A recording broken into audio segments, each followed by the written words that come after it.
you're a landlord, you have a property, it's close by, you could go by, right? What kind of weeds do you have there? Anything threatening?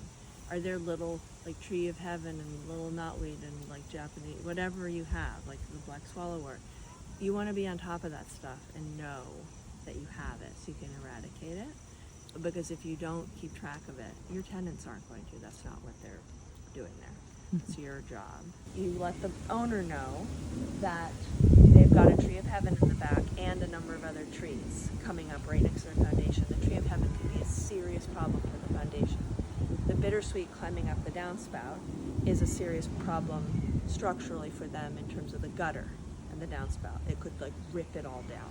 So as a courtesy, it's letting them know, but also to make sure they understand that you know that there's a treatment protocol and nobody is to come and cut that tree down, because that means you will get roots shooting into your lawn. That's going to be a real problem for you.